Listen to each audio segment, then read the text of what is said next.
let's talk about policies, okay? All right. In the topic of cybersecurity. So my main question, and I know it's very general, and you will probably give some separate answers as well. But how to find and fix gaps in policies to increase security in a company?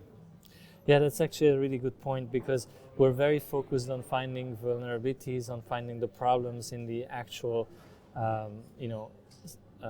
infrastructure that we have. But sometimes we don't realize that there is an underlying problem, that maybe the policies that we're deploying have already an inherent flaw.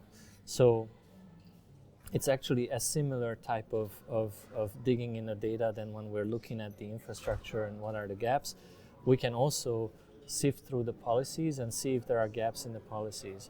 And basically the concept is very similar than when you have a scanner that you use to scan your infrastructure, but imagine a scanner that can scan your policies. Okay. And look at, basically you have to have a data model that can interpret those policies.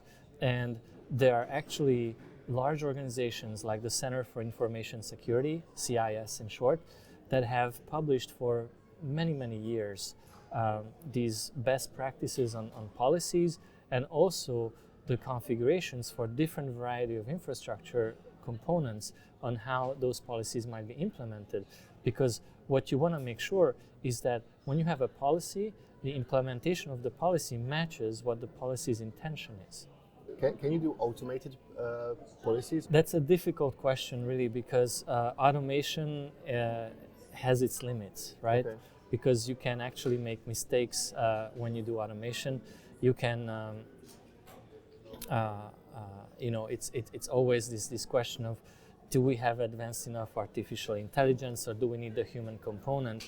And really what we find is actually defining right processes is kind of like with an expert system. This tends to be the most effective way.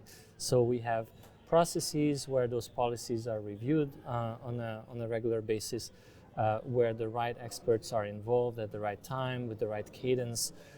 Because at the end of the day, if you have a policy overload, then people get policy fatigue, and they will blank over pieces of policy documents that they have actually a problem, but you have this fatigue. It's kind of like when you have a SIEM that feeds you all that threat data, and you get alert fatigue if there's too many false positives. So we find that if you define the right policies, they actually the right processes, they allow you to basically remove a lot of those boring steps, and then allow the experts to focus on the pieces that really matter.